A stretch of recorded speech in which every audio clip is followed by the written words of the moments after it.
Tiers livre, atelier d'écriture, c'est l'été 2019. On continue, on serait presque à moitié du voyage. Qu'est-ce que ça veut dire, à moitié du voyage? Ça veut dire que le meilleur reste à venir, même si on a fait très fort. J'ai appelé ça pousser la langue, et à mesure qu'on avance, dans la tête, il y a des trucs qui sont comme des espèces de visées latérales. Tiens, je prends un exemple qui n'a rien à voir, mais si ça vous donne envie, ne vous gênez pas de le faire. La dernière fois, la 7, j'ai pris un texte de Peter Pank, Introspection. Et je vous ai raconté celui que j'avais plutôt en tête pour l'atelier d'écriture que je menais là-bas, au bout du monde, Natashquan, dont je suis revenu physiquement, mais j'ai un petit peu de mal mentalement à revenir. Ça va s'arranger progressivement.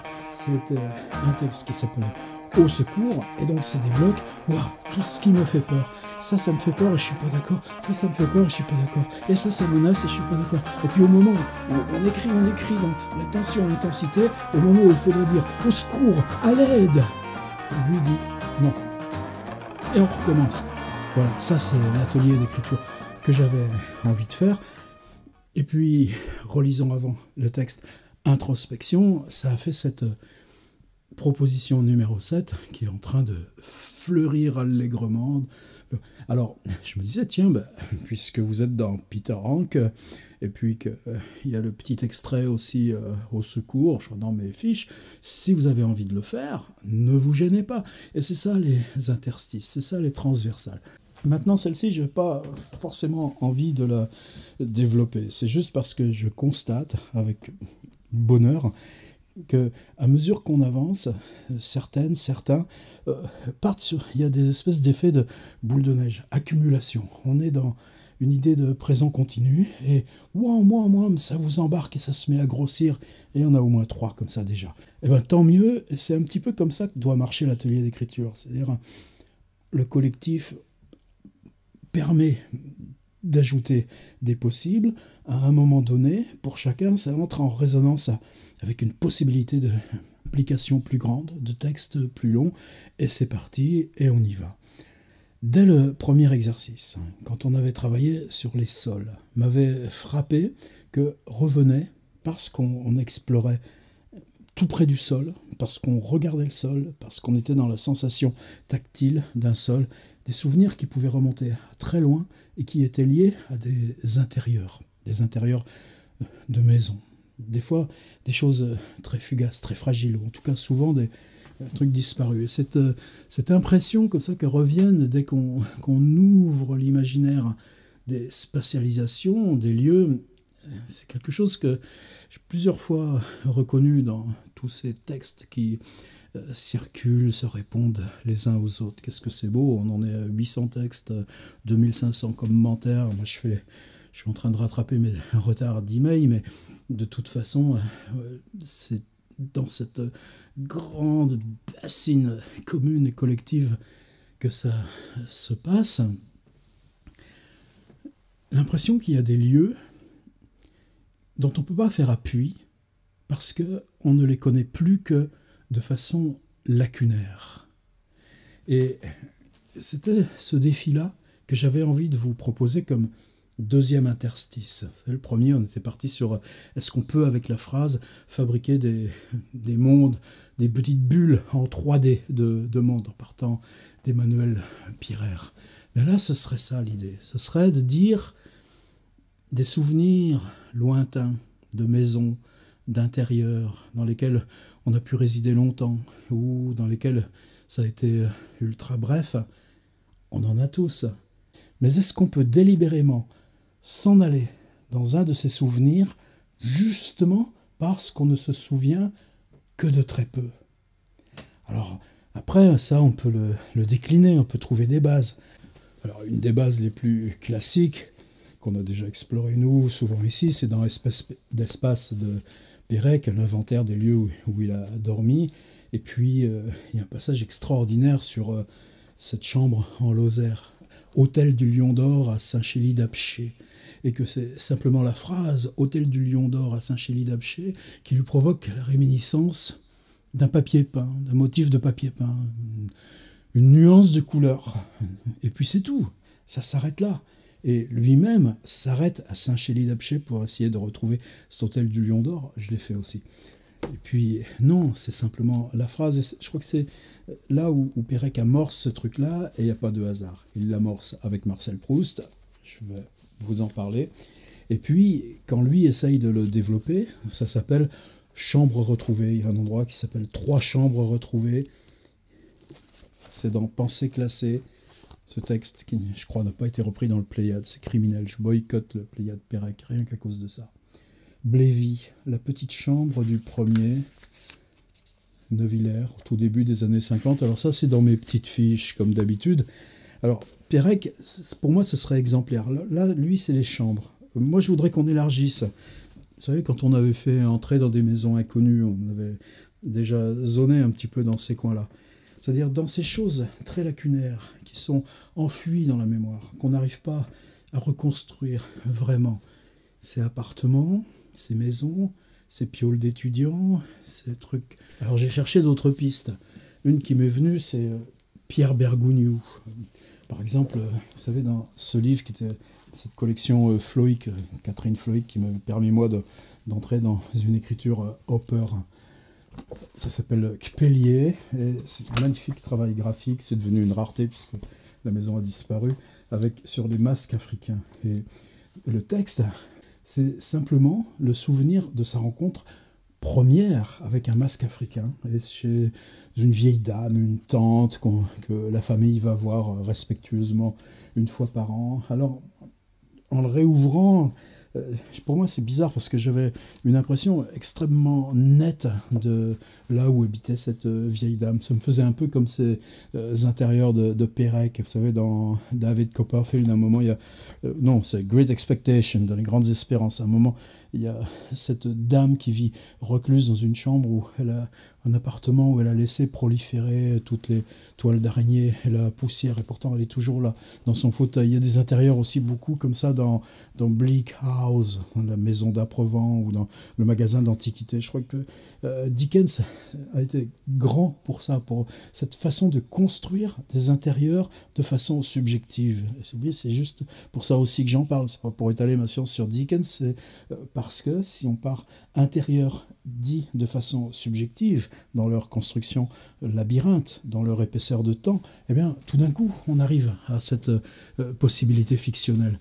Donc, je n'ai pas trouvé de déclencheur dans le Kpélié de Bergou. Par contre, ça m'a fait repenser à un de ses livres, je crois que c'était le 3e ou 4e après L'Arbre sur la rivière. Ouais, 4e. Catherine, ce pas est le suivant, La bête faramineuse. C'était La Maison Rose, et L'Arbre sur la rivière, c'est avant. Pour moi, ce qui nous a tous mis dans une espèce de respect absolu pour la démarche de Bergou, et c'est pas des choses qui sont périmées. C'est comme s'il avait construit un noyau d'œuvre, à partir de quoi il revenait sans cesse retraverser telle bribe de temps, le même chose, mais avec un narrateur d'âge différent. Donc ce noyau reste absolument vivant dans son travail, même si dans la langue il s'est affranchi certainement de... peut-être pas de convention de récit, mais en tout cas, heureusement, tout ça s'est patiné, a pris du risque, tous ces derniers bouquins là, sur lundi, etc. Alors La Maison Rose, c'est quoi? C'est une maison dans laquelle, dans l'enfance, on allait visiter les cousins. C'est associé à des jeux, c'est associé à des choses un petit peu secrètes des enfants entre eux, c'est associé évidemment à des deuils, à toute cette archéologie familiale, mais, là, c'est le narrateur autant présent de son écriture. Il y a peut-être deux choses superposées. Peut-être que vers ses 19-20 ans, une fois ayant le permis de conduire, il a tenté de revenir voir cette maison qui avait été revendue. Pas de possibilité, on peut juste passer devant, on peut même pas s'arrêter. Et puis là, c'est la démarche volontaire de repasser, et toujours pareil, on est refoulé à l'extérieur.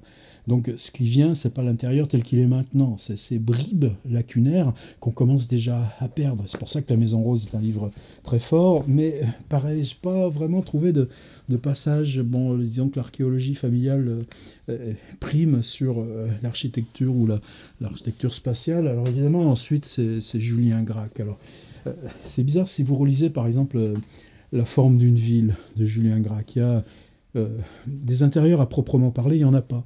À un moment donné, il y a l'intérieur du lycée avec les dortoirs, mais c'est bref. Hein.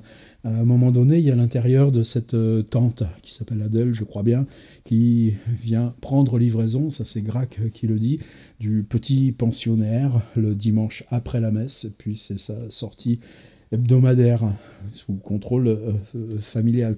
Mais de l'intérieur de là où l'emmène cette tante dans un vieil appartement du centre de Nantes, dans ces années à peine 1920, peu de choses encore, là, finalement. C'est juste en filigrane.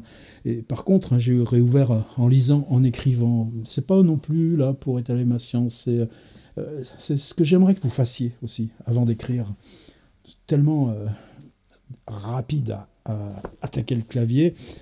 Peut-être, pour moi, c'est toujours important de cultiver cet amont de l'écriture. C'est-à-dire, là, moi, je ne vous dis pas des pistes ou des références, je vous dis la façon dont, mentalement, je laisse mijoter quelque chose pour arriver à l'idée de, si j'ai à travailler sur le souvenir d'une maison dont je ne me souviens que lacunairement, que très peu, que par bribes, comment ça se construit. Par exemple, pour moi, une fois par an, pareil, on allait dans un village des Charentes, que j'ai retraversé très peu, mais j'ai pas reconnu la maison, qui s'appelait Mirambeau, d'une cousine germaine de ma grand-mère qui était devenue là dentiste et son mari pharmacien. Donc c'était très curieux pour les enfants, le dimanche, une fois par an, d'entrer dans une pharmacie vide et close, et puis s'asseoir dans le salon d'attente du dentiste, puisque ces deux personnes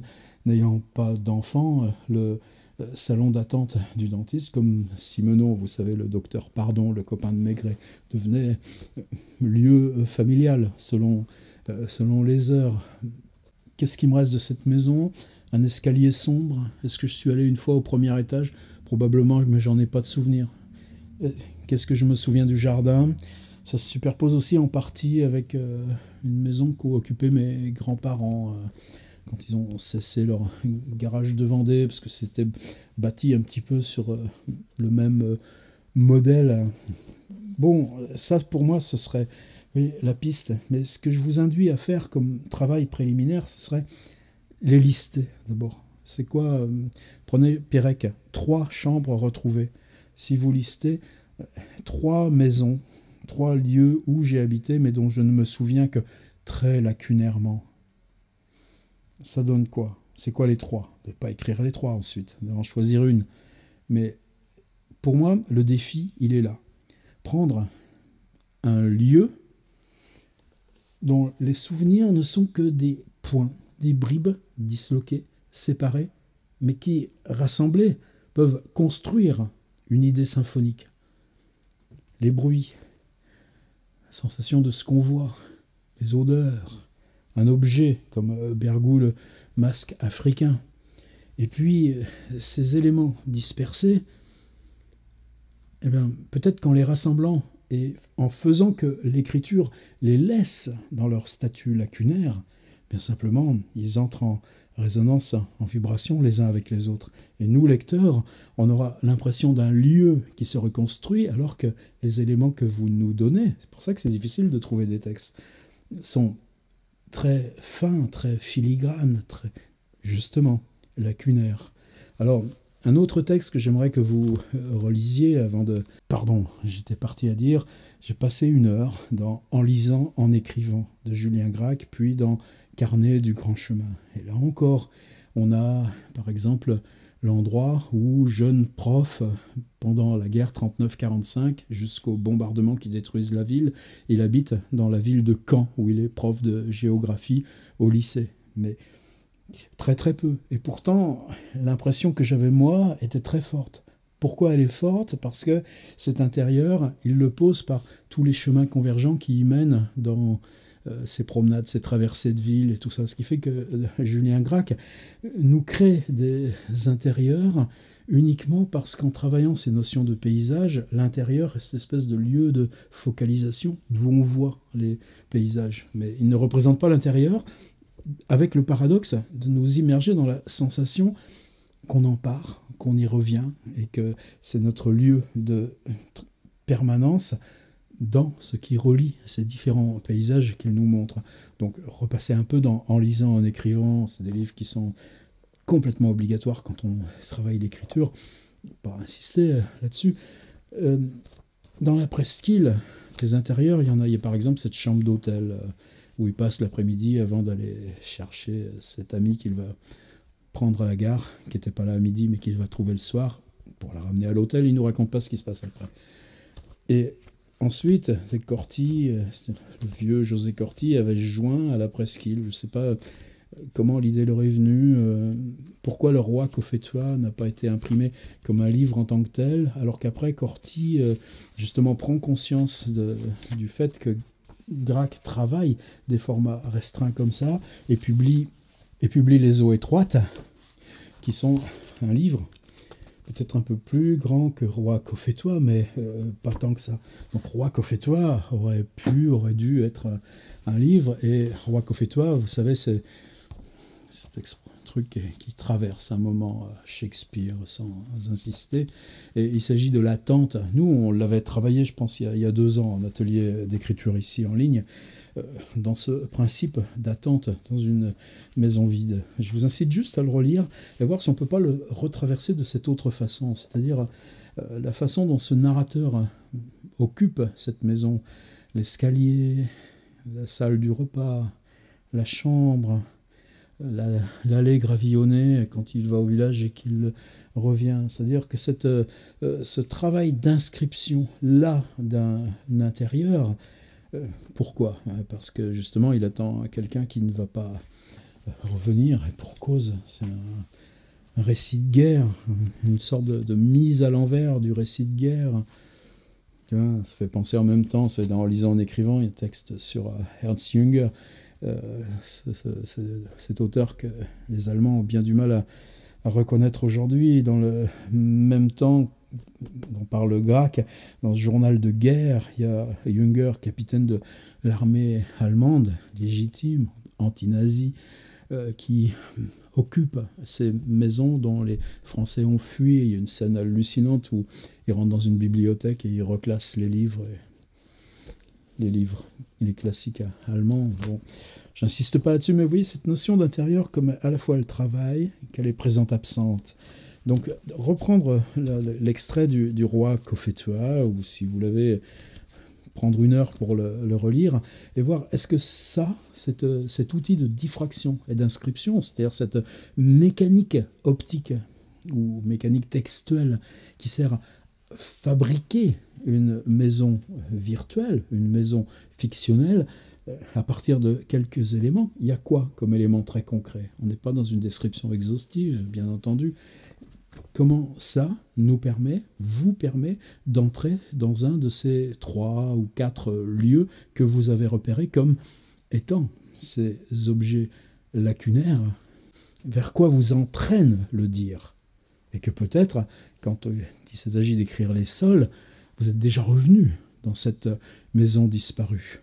Éloge des maisons disparues, ça pourrait être un titre pour l'atelier. Sur quoi je finis ? Eh bien sûr sur Marcel Proust. Vous savez, Proust a 37 ans quand il commence la recherche. A priori, il a tout raté. Il a tenté d'être écrivain, Jean Santeuil. C'est bizarre parce que la recherche, il la publie avec ses propres sous, enfin en tout cas un amour de Swann. Donc Jean Santeuil, il aurait pu le faire imprimer à compte d'auteur. Ça, pour moi, c'est un des mystères de Proust.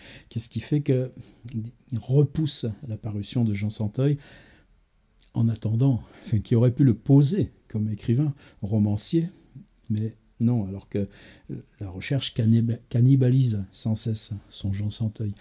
Ensuite, on fait des pastiches, tant qu'à faire. Alors c'est passionnant, les pastiches de Proust, mais bon, ça s'arrête là. Et puis, qu'est-ce qu'on va faire ? On va faire de la critique littéraire, et ça va faire le contre Sainte-Beuve. Et puis le contre Sainte-Beuve va glisser vers la recherche parce qu'à la fin, il y a le texte sur Nerval, le texte sur Flaubert. Waouh, qu'est-ce qu'on en apprend! Et puis tout à la fin, il y a le texte sur Balzac. Et le texte sur Balzac, il y a une grande interruption parce qu'il y a le décès de sa mère. Et quand il reprend ce texte qui doit clore son contre Sainte-Beuve, c'est-à-dire ce rapport entre l'écriture et la critique, je ne peux pas être écrivain, eh ben, je vais être critique. Il attaque sa mère en parlant de Balzac. C'est-à-dire, il commence son Balzac en interpellant post-mortem sa maman. « Je sais que tu ne l'aimes pas. » Et tout d'un coup, ça y est, le je et le tu ouvrent la recherche depuis l'intérieur du contre Sainte-Beuve. Et entre les deux, il y a l'épisode traducteur. C'est-à-dire, je ne peux pas être écrivain, j'ai 30 balais, j'essaye la traduction. Et on prend Ruskin. En plus, il ne sait pas parler anglais. Il demande à sa grand-mère des renseignements. En plus, Ruskin, de toute façon, c'est tellement compliqué que personne n'y arrive à le lire, même dans son propre pays. J'exagère un peu, mais pas tant que ça. Et puis, pour faire cette préface, quand paraît le livre, sa traduction de Ruskin, il l'a fait précéder d'un petit texte qui s'appelle « Journée de lecture ». Classique, on le trouve partout, ultra facilement. Et puis, quand il part dans la recherche, avec quoi il va inséminer ce « je sais que tu ne l'aimes pas ». Il va l'inséminer avec le texte des journées de lecture. C'est-à-dire, quand on lit, où est-ce qu'on est? Quel est le dispositif spatial qui entoure la lecture? Qu'est-ce qu'on entend? Quelle saison on est? Et puis tout d'un coup, ce dispositif-là va devenir celui de la recherche parce qu'il va le cannibaliser, là encore, et puis l'amplifier. Et cette amplification, elle est extrêmement difficile. Tout ça, c'est juste les quelques premières dizaines de pages de la recherche. Vous pouvez évidemment vous y reporter plus que facilement au cas où vous ne les connaissiez pas déjà par cœur. Comment il va les amplifier? Puisque justement, c'est dispersé. Il y a 3 maisons. C'est pas la maison de Combray. Il y a la maison des autres grands-parents, il y a la maison où on allait en vacances, il y a des souvenirs de Paris. Donc précisément, c'est que des choses lacunaires. Ça l'a jamais intéressé. On s'en souvient pas. Quand on allait dans ce bled, là, aux vacances de Pâques, ouais, il se souvient de la gare Saint-Lazare, il se souvient du train, mais le reste, pouf. Alors comment il va le fabriquer? Comment il va fabriquer cette mémoire? Mais il ne va pas la fabriquer, la mémoire. Il ne va pas rejoindre la mémoire.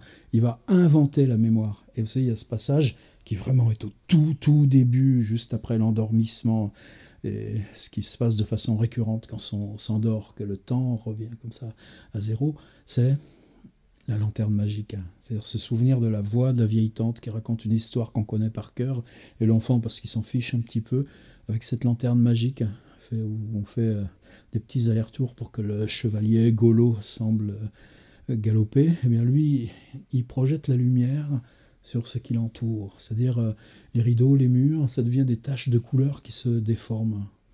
Mais justement, ces taches de couleur en parcourant l'intérieur créent cette bulle intérieure. Et ça suffit? Non.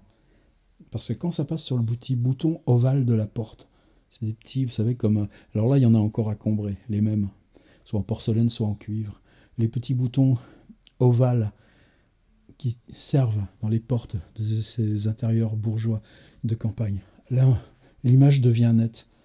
L'image, la tache de couleur qu'il projette en baladant sa lanterne magique, tandis que la vieille tante est en train de lui ressasser l'histoire, et bien tout d'un coup, le reflet fait que le bouton de porte devient matériel. Et à ce moment-là, cette mémoire matérielle suffit. On ouvre la porte et on a la maison. Vous voyez, c'est là où je voulais vous embarquer. Alors, il s'agit d'un interstice, je vous le répète. Là, on est dans de l'exercice libre et tout ça. Pas la peine de me l'envoyer. De toute façon, je lis en ligne. De toute façon, si j'ai des choses à dire, je les dirai. Mais comme ça me donne aussi du temps, moi, pour là, rattraper le retard, reprendre le dialogue avec chacune d'entre vous. C'est des pistes transversales, aucune obligation à les faire, simplement le lien avec ce qu'on a fait. C'est un exercice de plus? Non, c'est une somme. On a travaillé sur des descriptions, sur des objets. Bon, ben, ça veut dire que quand vous allez avoir dans ces chambres, ou ces appartements, ou ces maisons retrouvées, des objets, eh bien, vous allez vous souvenir de comment vous avez travaillé. Description 6 et objet 5. Et puis, on est dans quelque chose où c'est la langue qui recrée le lieu et le souvenir. Rappelez-vous la 2, avec ce mot qu'on mettait devant, dedans, eh bien, on va être encore dans quelque chose où la langue appelle et produit du réel. Qu'est-ce qu'on a fait avec le sol? On a touché avec quasiment les yeux fermés. On était tout près. On était dans des trucs d'élocution qui ne sont pas là où, comment je me place. Là, je suis debout avec ma caméra placée à hauteur de, disons, en gros, du visage. Bon, ça, ces choses-là, on multiplie les angles de vue. Donc, tout ce qu'on a travaillé, ben, tout d'un coup, on l'applique. On l'applique à une improvisation. L'improvisation, c'est quoi son défi? Elle est d'aller travailler sur un objet de mémoire qui ne s'est pas constitué comme mémoire. Ce dont on ne peut parler, il faut le taire, disait Wittgenstein. Ben nous, on renverse. Ce dont on ne peut parler, l'écriture va s'en charger. Dit comme ça, c'est un peu pompeux, mais bon, comme on est au bout et dans le revoir, allez, profitez-en. Et ça peut vous emmener... Pensez que Proust, ça l'a simplement emmené pendant 14 ans, jusqu'à mort incluse, que ça nous a laissé à la recherche du temps perdu. Pour vous, ce ne sera pas perdu, ce temps-là.